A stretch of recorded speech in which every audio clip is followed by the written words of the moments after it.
అందరికీ నమస్కారం. Welcome to our YouTube channel అనగనగా ఓ కథ. మంచి కథలు వినడానికి మా ఛానల్ను తప్పకుండా సబ్స్క్రైబ్ చేయండి. అలాగే మీ ఫ్రెండ్స్ అండ్ ఫ్యామిలీకి షేర్ చేయండి. ఇవాళ కూడా కాసిన్ని అమరావతి కథలు విందాం. అమరావతి కథల నుంచి నిలబడగలవా అనే కథ విందాం. పులిగడ్డ చలమయ్య అమరావతిలో చుట్టపు చూపుగా అడుగు పెట్టడానికి కొంచెం ముందో వెనకో గొప్ప ముసురు.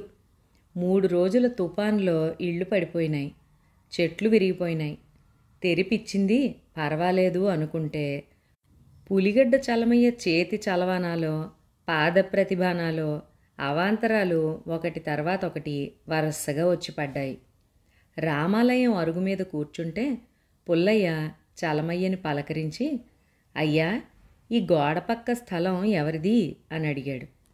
చలమయ్య పుల్లయ్యని పైకి కిందకి చూసి, నువ్వు నిలబడతావా అని అడిగాడు. అంటే అన్నాడు పుల్లయ్య. నువ్వు నిలబడతావా అన్నాను. నిలబడగలిగితే చెప్పు అన్నాడు చలమయ్య. అతను ఏమన్నాడో అర్థం కాక, నిలబడమంటే నిలబడతాను అన్నాడు పుల్లయ్య. నిలబడితే ఆ స్థలం నీదే, జేబులో పెట్టినట్టు తేల్చేశాడు చలమయ్య. అంటే అని నోరెళ్ళబెట్టాడు పుల్లయ్య. అలా నోరు తెరవకు, ఇంటికెళ్ళి 100 పట్రా, గుంటూరు బస్సు రెడీగా ఉంది, పద పోదాం అనటమేమి 100తో గుంటూరు వెళ్ళిపోయి ప్రస్తుతం పోరంబోకుగా ఉన్న ఆ స్థలం 3 తరాల క్రితం పుల్లయ్య వంశానికి చెందినట్టు కాగితం సృష్టించి, నోటీసులు ఇప్పించి, పత్రికల్లో ప్రకటనలు వేయించి, ఊళ్ళో టముకు కొట్టించి, దావాను ఎవ్వరూ ప్రతిఘటించకపోవడంతో తను మరో 500 జేబులో వేసుకుని ఆ స్థలాన్ని 6 నెలల్లో పుల్లయ్య చేతిలో పెట్టాడు. ఆ తర్వాత చలమయ్య పులిగడ్డ వెళ్తానన్న జనం వెళ్ళనివ్వలేదు. కేసులు లేని రోజు లేదు. పడిపోయిన కేసుల్ని నిలబెట్టి ప్రాణం పోసి మీసం తిప్పేలాగా గెలిపించి ప్లీడర్లను హడలగొట్టించాడు. ఈ లోపున మరో గృహకల్లోలం వచ్చింది.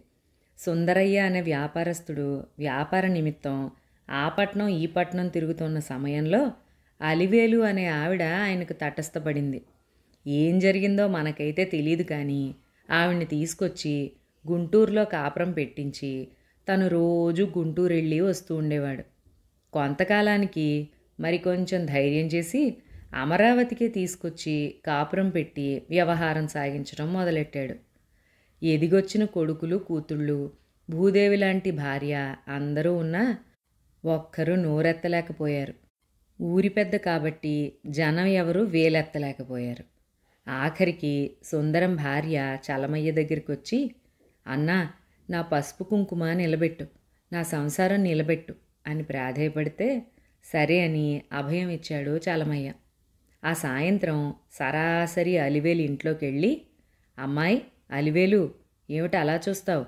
మన సుందరాయ్ నా గురించి చెప్పలేదా? సరే, తర్వాత తెల్లబోదు గాని ముందు కాస్త మజ్జిగ పట్రా అని తెచ్చిన మజ్జిగ తాగి, ఇదిగో నా మాట జాగ్రత్తగా విను. నువ్వు పరాయి పిల్లవైనా మా సుందరాయికి కావాల్సిన దానివి, అంటే నాకు చెల్లెలతో సమానం. నీకిప్పుడు పెద్ద ప్రమాదం వచ్చింది. అదేమిటండి అంది అలివేలు భయంగా. మనుషులు ఇష్టం లేకపోతే పోవచ్చు, కానీ ఖూనీలు రక్తపాతాలు నాకు పడవు. అలివేలు గుండెల మీద చెయ్యేసుకుంది. సుందర్రామయ్య నిన్న రాత్రి వజ్రపుటుంగరం స్వయంగా నీ చేతికి తొడిగాడా? 20,000 దాకా ముట్ట చెప్పాడా అని అడిగాడు. నిజం అని ఆశ్చర్యపోయింది అలివేలు. ఆ ఉంగరం గురించి వాళ్ళిద్దరికీ తప్ప ఇంకెవ్వరికీ తెలియకపోవడంతో చలమయ్య మీద నమ్మకం కుదిరింది. చెప్పండి, ఏమిటి విషయం? బిక్కుబిక్కుమంటూ అడిగింది. చెప్పటం ఎందుకు, ఆ కిటికీలోంచి చూడు అన్నాడు చలమయ్య. కిటికీలోంచి చూస్తే సంజ చీకట్లలో చెట్ల వెనకాల నల్లగా మనుషులు తిరుగుతున్నారు. అలివేలుకి గుండెలు అవిసిపోయాయి. నీ విషయం సుందరాయి బావమరిదికి తెలిసింది. మీ ఆయన లేని సమయం చూసుకుని నిన్ను సఫా చెయ్యటానికి మనుషుల్ని తీసుకొచ్చాడు. అయిందానివి కదా అని ముందుగా చెబుదామని వచ్చాను అన్నాడు. నన్ను రక్షించండి బాబోయ్ అంటూ కాళ్ళ మీద పడిపోయింది అలివేలు. కంగారు పడకు, నేను అన్ని ఏర్పాట్లు చేసే వచ్చాను. దొడ్డివాకిల దగ్గర చిన్న కారుంది, క్షణంలో సర్దుకుని అందులో పడు, వెనక్కి చూడకు, ప్రాణాలు కాపాడుకో అన్నాడు చలమయ్య. మరు నిమిషంలో అందిన సామాన్తో కారులో పారిపోయింది అలివేలు. సరాసరి సుందరయ్య ఫ్యాక్టరీకి వచ్చాడు చలమయ్య. సుందరయ్య, చెప్తే విన్నావా? తెలియని వాళ్లతో మనకి పొందొద్దయ్యా అని నెత్తి నోరు పెట్టి మొత్తుకున్నానా? వాడెవడో మైసూరు నుంచి వచ్చాట. ఆ ముండ చిన్న కారులో ఉడాయించేసింది అన్నాడు. ఆ అన్న సుందరయ్యని చెయ్యి పట్టుకు లేపుకొచ్చి ఖాళీ ఇల్లు చూపించాడు చలమయ్య. ఆ మర్నాడు సుందరయ్య సతీ సుత సమేతంగా గుళ్ళో అభిషేకం చేసుకుని పసుపు నీళ్లు నెత్తిన చల్లుకున్నాడు. చలమయ్యకు ఆఖరి దశలో పక్షవాతం వచ్చింది. ఆ అదను చూసుకుని ఉన్న 3 ఎకరాలకు వారసులు దావా వేశారు. తను నిలబడలేడు, మాట కూడా పోయింది. హన్నన్నా, అందరినీ నిలబడతావా అని ఆ రోజుల్లో నిలబెట్టి నడిపించిన నేనే ఈ దశలో నిలబడలేకపోతినే అని వాపోయాడు. మిగిలిన సగం ఆస్తితో తన కొడుకులనైనా నిలబెట్టమని దేవుడికి మొక్కాడు. ఇప్పుడు వినబోయే కథ పేరు ఏక కథా పితామహ. వర్షాలు లేక పంటలు పండని రోజుల్లో పెద్ద పెద్ద హరిదాసులకే పిలుపు లేకపోతే గురుబ్రహ్మం లాంటి వాణ్ణి పిలిచి కథ చెప్పించుకునేదెవరు? అంతమాత్రాన గురుబ్రహ్మం ఊరుకోలేదు. తనే సంకల్పించాడు. హార్మనీ సుబ్రహ్మణ్యం దగ్గరికి వెళ్ళి, ఓ వారం వరుస కథలున్నాయి, వస్తావా అని అడిగాడు. సుబ్రహ్మణ్యం హార్మనీ వాయించటంతో పాటు వంట కూడా చేస్తాడు కనుక రెండిందాల ఉపయోగం. నువ్వు ఏ ఊళ్ళో కథ చెప్పినా ఒక్క కథే కదయ్యా, రెండో కథ చెప్పనిస్తారా అన్నాడు సుబ్రహ్మణ్యం. నువ్వు అపశకునం మాటలు మాట్లాడకు. గ్రామస్తులు మెచ్చాలే కానీ వారమేమిటి, నెల సాగొచ్చు, 2 నెలలు 3 నెలలు. భారతం అయ్యాక రామాయణం, ఇలా సంవత్సరం నడిస్తే ఆశ్చర్యమా అంటూ దిమ్మెరపోయేట్టు చెప్పాడు గురుబ్రహ్మం. మరి మధ్యలో అన్నాడు సుబ్రహ్మణ్యం. మన పూర్ణయ్యని తీసుకెళ్దాం అన్నాడు దాసు. వాడు మొన్ననే గదయ్యా చెక్క మద్దెల మించి తోలు మద్దెల మీదికి వచ్చింది, వాడేం వాయిస్తాడు అన్నాడు హార్మోనిస్టు. ఊరి పిచ్చివాడా, నువ్వు వాయించాలా వాడు వాయించాలా? నేను లేను, నువ్వు శృతి ఇవ్వు చాలు, వాడు తాళం చూపిస్తాడు అంతే. మిగతా అంతా నా కంఠం, నా సంగీతం, నేను కొట్టుకొస్తాగా అన్నాడు దాసు. హార్మోనిస్టు తల ఊపాడు. అప్పటికప్పుడే ముహూర్తం పెట్టి పూర్ణయ్యకి కబురెట్టి బయలుదేరిపోయారు హరికథా బృందం. సుబ్రహ్మణ్యం నెత్తిన హార్మనీ, పూర్ణయ్య తలపైన మద్దెల, దాసు తలపైన పెట్రోమాక్స్ లైటు, చేత పాత్ర సామాన్ల సంచితో డొంకల్లో నడుచుకుంటూ సాయం సమయానికి ఊళ్ళోకొచ్చారు. గుడి మండపం దూరం కాబట్టి ఊళ్ళోనే 2 ఇళ్ల మధ్య కాస్త ఖాళీ స్థలం చూసి అక్కడ సామాన్లు దింపుకుని ఊళ్ళోకెవరో కొత్తవాళ్లు రావటాన కుర్రకారు ఎగబడితే రాత్రికి హరికథ ఉందోయ్ అని వాళ్ల చేత అక్కడ రాయి రప్ప చదును చేయిస్తూ ఇంకో కుర్రాణ్ణి లైటులో పోయటానికి అరకాయ కిరసనాయిల కోసం బజార్కి పురమాయించి హడావుడి చేస్తున్నాడు దాసు. ఒరేయ్ సుబ్రహ్మణ్యం, నేను చిల్లర కొట్టుకెళ్ళి బియ్యం పప్పు తీసుకొస్తాను, ఆ 2 రాళ్ళు చేర్చి పొయ్యి చేసి వంట ప్రయత్నం చెయ్యి అని పైకండువ దులిపి మెడ కిరుపక్కలా వేసుకుని టీవీగా నడుస్తూ పెద్ద బజార్లోకి వచ్చాడు దాసు. అక్కడ రావి చెట్టు కింద 10 మంది బాణాకర్రలతో బుర్రమీసాలతో నించుని ఉన్నారు. పోతున్న కొత్త మనిషిని ఓయ్ అని ఏకకంఠంతో పిలిచారు. దాసు ఆ గర్జనకి ఉలిక్కిపడి వెనక్కి చూస్తే 10 బాణాకర్రలు. పై ప్రాణాలు పైనే పోగా, టీవీ ఆవిరైపోగా, మెడనున్న తువ్వాలు నడుంకి చుట్టుకుని చేతులు జోడించి అయ్యా అయ్యా అని వంగిపోతూ రావి చెట్టు దగ్గరకు వచ్చాడు. నువ్వే గదయ్యా దాసువి ఉరిమినట్టు అన్నాడు ఒక అతను. చిత్తం, సరళీస్వరాలు చక్కగా నేర్చుకున్నాను, కృతులు పాడగలను, గాత్రశుద్ధి గలవాడిని. నోర్ముయ్, నువ్వు వెనకొచ్చావు, పంటలు లేవు, మేమేమీ ఇవ్వలేము, వెళ్ళిపోమని చెప్పాం, మళ్ళీ వస్తావా? ఎన్ని గుండెలు! అయ్యా, భారతంలో ఒక్కటే ఒక్క కథ చెబుతాను. భారతంలో ఒక్క కథ చెప్తే ఊరికి అరిష్టం కదంటయ్యా, పోతావా తన్ని తగిలేయమంటావా? లేకపోతే కుశలవ చరిత్ర, భీమార్జున, రే అంటూ 10 కర్రలు ఒక్కసారి లేచినాయి. పప్పు లేదు, బియ్యం లేదు. ఉన్నట్టుండి పొలిమేర దాటకపోయావో చీల్చేస్తాం. దాసు ఒగురుస్తూ పరిగెత్తుకుని వచ్చాడు. సుబ్రహ్మణ్యం పొయ్యి రాజేసి ఎసరు పెట్టి కూర్చున్నాడు. దిష్టిముండా కొడక, ఆ ఎసరు నీళ్లతో మొహం కడుక్కో, పక్క ఊరు పోదాం, ఇక్కడ కథ లేదు అన్నాడు దాసు. ఏం పోతాం, మధ్యల పూర్ణాయి కడుపు నొప్పితో చూరు కింద పడుకున్నాడు అన్నాడు సుబ్రహ్మణ్యం. తల పట్టుకున్న దాసు, రేపొద్దున్నే చద్దాం, ఈ పూటకి మంచినీళ్లే గతి అని స్తంభానికి చేరబడ్డాడు. 11 గంటల వేళ ఓ ముసలాయన లాంతరేసుకొచ్చి, ఏమయ్యా దాసు, ఏమైనా కతికారా లేదా అన్నాడు. మహాప్రభో, పచ్చి మంచినీళ్లు తాగి పడున్నాం అన్నాడు దాసు. మా ఇంటికి రండి, బియ్యం పప్పు ఇస్తాను అనటమేమి చెంగున లేచాడు దాసు. అరగంటలో అన్నం పప్పు వండాడు సుబ్రహ్మణ్యం. తెచ్చుకున్న లోటాడు మజ్జిగతో పూర్ణయ్యతో సహా ముగ్గురు భోజనం చేశారు. కానీ దాసు ముసలాయన్ని వదలడే. అయ్యా, మీరు నాకు అన్నం పెట్టారు, మీకు ఒక్క కథ వినిపిస్తాను. విద్వాంసుణ్ణి, కృతులు చెప్పుకున్నాను. నా ఒక్కడికి అర్ధరాత్రి కథేందయ్యా? అయ్యా, తమరు పెద్దలు, అలా అనకూడదు, ఒక్క కథే, త్వరగా ముగిస్తాను అంటూ ఆ ముసలాయన్ని బందీ చేసి కూర్చోపెట్టాడు. దాసు ముఖం రుద్దాడు, పట్టెవర్ధనాలు పెట్టాడు, పట్టుపంచి కట్టాడు, కాలికి గజ్జెలు, చేతికి చిరతలు. ఎక్కడలేని సంబరంతో కథ మొదలెట్టి గొంతెత్తి గణపతి ప్రార్థన చేశాడు. కథ ప్రారంభం చేశాడు. మహాజనులారా, భక్తాగ్రగణ్యులారా, ఉన్నది ఒక్క ముసలి ప్రేక్షకుడు, అయితేనేమి 1000 మంది సభకి కథ చెప్తోన్న ఆవేశంతో పాడుతున్నాడు. కడుపు నొప్పి పూర్ణయ్య అటతాళానికి జంపెతాళం, ఆదితాళానికి రూపకం వరసలు వాయిస్తున్నాడు. హార్మోనిస్టు నిద్రమత్తులో ఏం వాయిస్తున్నాడో అతనికి తెలియదు. కానీ దాసు కథ ఆపలేదు, మరీ ఆవేశంగా చెబుతున్నాడు. గంటయ్యింది. నిద్రపట్టని 2 ముసలమ్మలు వచ్చారు. దాంతో మరింత పొంగిపోయి వీరావేశంతో భారత యుద్ధం వర్ణిస్తున్నాడు. మరో గంట అయింది. పొలోమంటూ 10 బాణాకర్రలు, 50 మంది జనం పరుగున వచ్చారు. వాళ్ళని చూసి కాళ్ళు చల్లబడ్డాయి దాసుకి. అయ్యా, తప్పయింది, మంగళహారతి ఇచ్చేస్తాను అన్నాడు వణికిపోతూ. వద్దు, కథ ఆపొద్దు, చెప్పుకుంటూ ఊరు దాటు.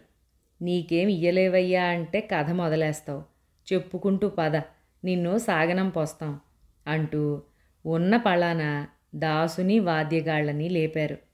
వీధుల్లో కథ చెప్పిస్తూ ఊరి బయట దాకా తీసుకెళ్ళి పొలిమేరన మంగళహారతి ఇప్పించి దొరికిన మానెడు పెసలు, మానెడు శనగలు చెంగులో పోసి, దాసు, మేం పిలిచేదాకా రాకు అని ఒట్టేయించుకుని హరికథా బృందాన్ని పంపించేశారు. ఇప్పుడు మనం వినే కథ తెల్లవారింది అనే కథ. కథ ఏంటో విందాం. సుబ్బడు రోజు తాగవలసిందే. పొద్దున్నే లేచి ముఖం కడుక్కోవడం ఎంత సహజమో రాత్రికి కళ్ళు తాగడం అంత సహజం. కూటిమాట దేవుడెరుగు. చుక్కలు ఆకాశం మీదకు వచ్చేసరికి కడుపులో చుక్క పడకపోతే ఆకాశం తిరిగి పడిపోయినట్టుంటుంది సుబ్బడికి.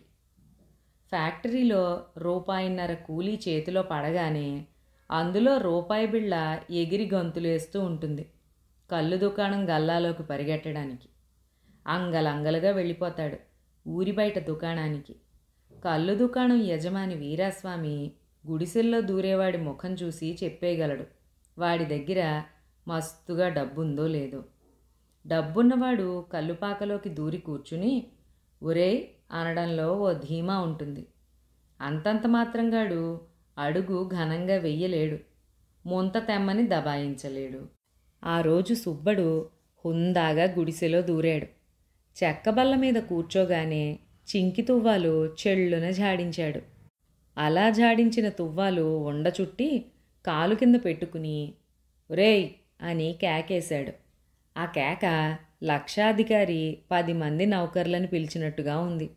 ఆ కేకలోని ఊపు చూసి వీరాస్వామి సైగ అందుకుని కుర్రాడు ముంత నిండా కళ్ళు తెచ్చి ముందు పెట్టాడు. సుబ్బడు ఆ ముంతని ప్రేమగా చూశాడు. మళ్ళీ మళ్ళీ చూశాడు.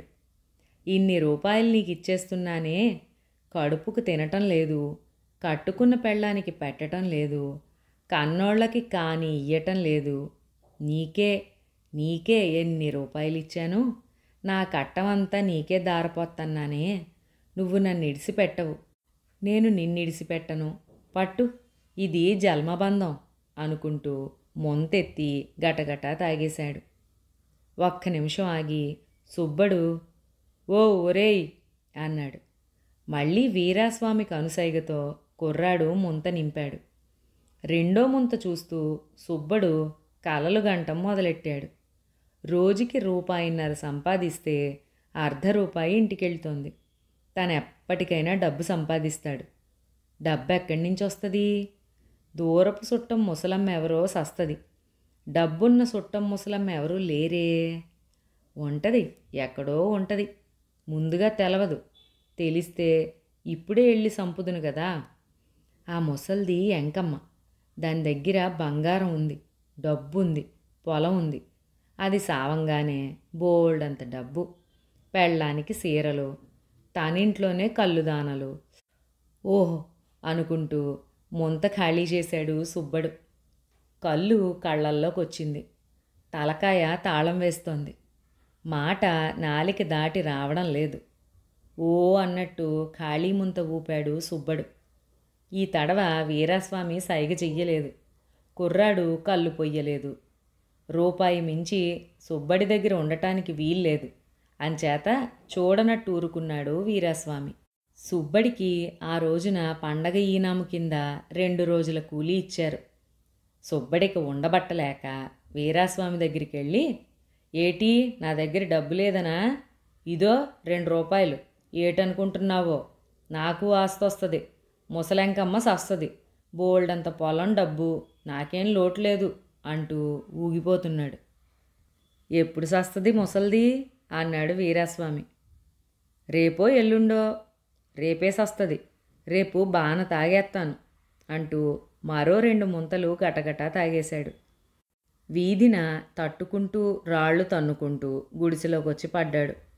పెళ్ళాన్ని గంజి తెమ్మని అరిచాడు. ఉప్పు తక్కువ అన్నాడు. ఉల్లిపాయ కారం లేదన్నాడు. విసుక్కున్నాడు, తిట్టుకున్నాడు. తిన్నంత తిని వెళ్ళకితలా పడుకున్నాడు. పొద్దున లేస్తే సుబ్బడికి ఏమిటోగా ఉంది. వేపులతో పళ్ళు తోమి ఫ్యాక్టరీకి పోతుంటే ఉదయపు ఎండ కాలిపోతున్నట్టుంది. ఎద్దులు ఆవుల్లా కనిపిస్తున్నాయి. చల్లగాలి చికాగ్గా ఉంది. కాళ్ళు చేతులు తనవిలాగా అనిపించటం లేదు. కాళ్ళు నడుస్తున్నాయి కానీ నడక నిటారుగా లేదు. అలాగే వెళ్ళి పని చేశాడు. సాయంత్రం సుబ్బడికి కూలి ఇవ్వలేదు. పండగ ఈనాము కింద కూలీ జమ చేశారు. కళ్ళు లేదనేసరికి కడుపు చెరువైపోయింది. అందరి దగ్గర అప్పడిగాడు, దొరకలేదు. ఏడుపొస్తోంది. చుక్కల్ని ఆకాశాన్ని తెగ తిట్టాడు. ముసలమ్మ చావలేదు, ఆస్తి రాలేదు. నరాలు పీకుతున్నాయి. గుండెల్లో దిగులు, కాళ్లల్లో నిస్సత్తువ, కళ్ళల్లో కోపం. వీరాస్వామిని బతిమాలాడు. అప్పు దొరకలేదు. కసిగా వీధిలోని రాళ్లని తంతూ ఇంటికొచ్చాడు. పెళ్ళాన్ని పిల్లల్ని తిట్టాడు. గంజి తాగి పడుకుంటే కలత నిద్రలో కలలో ముసలమ్మ. ముసలమ్మ దేవత అయింది. 2 చేతుల్లో 2 పాత్రలు. ఒక పాత్రలో పచ్చకర్పూరం వేసిన చిక్కటి పాలు, రెండో పాత్రలో కళ్ళు. ఏది కావాలో తీసుకో అంది. కళ్ళు తీసుకుని కడుపారా తాగాడు. ఆ తర్వాత పెద్ద బల్లెంతో రాక్షసుడు. వాడితో యుద్ధం చేశాడు. ఆ యుద్ధంలో రాక్షసుడు బల్లెంతో గుండెలో పొడిస్తే కెవ్వున అరిచి నిద్రలేచాడు. తెల్లవారింది. అంట్లు తోముతోన్న పెళ్ళాం అందంగా కనిపించింది. ఆడుకుంటున్న పిల్లలు ముద్దొచ్చారు. చల్లగాలి హాయిగా ఉంది. పువ్వులు ఎండకి మెరుస్తున్నాయి. ఇట్టాగెప్పుడూ లేదే అని అబ్బురపడ్డాడు సుబ్బడు. రాత్రి కలలో పచ్చకర్పూరం పాలు తాగకపోతినే అని బాధపడ్డాడు. ఇక్కడితో ఈ చక్కటి కథ సమాప్తం. మరొక మంచి కథలో మళ్ళీ కలుసుకుందాం. అంతవరకు సెలవు.